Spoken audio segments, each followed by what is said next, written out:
अमौसी और चारबाग बस अड्डों के साथ शॉपिंग मॉल बनेंगे।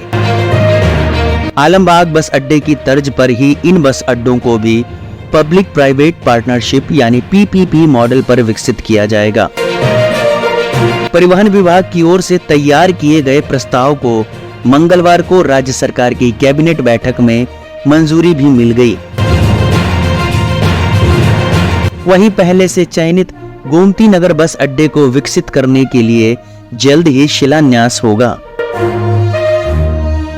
परिवहन निगम के लखनऊ परिक्षेत्र के क्षेत्रीय प्रबंधक आर.के. त्रिपाठी ने बताया कि चारबाग अमौसी बस स्टेशन को भी आलमबाग बस अड्डे की तर्ज पर विकसित करने का प्रस्ताव बनाया गया है।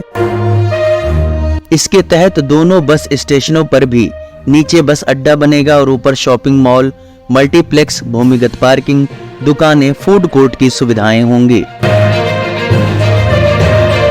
यात्रियों के बैठने के लिए एसी वेटिंग एरिया और बसों के लिए प्लेटफॉर्म बनेंगे। अमौसी में जहां पर बस स्टेशन बनेगा वहां पर अभी बसों को ठीक करने की कार्यशाला है। बस स्टेशन बनने के बाद यहां से कानपुर, आगरा, झांसी, उरई, दिल्ली, प्रयागराज व पूर्वांचल की बसें चलेंगी। चारबाग से अभी 100 किलोमीटर दूरी तक ले जाने वाली बसें चलती हैं।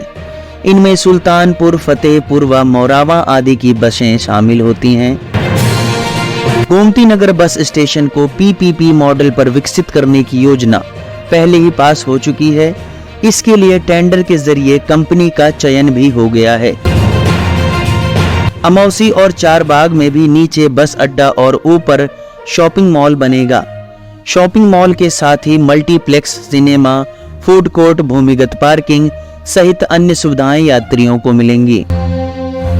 इस खबर को सुनकर आपको कैसा लगा हमें कमेंट बॉक्स में जरूर बताएं।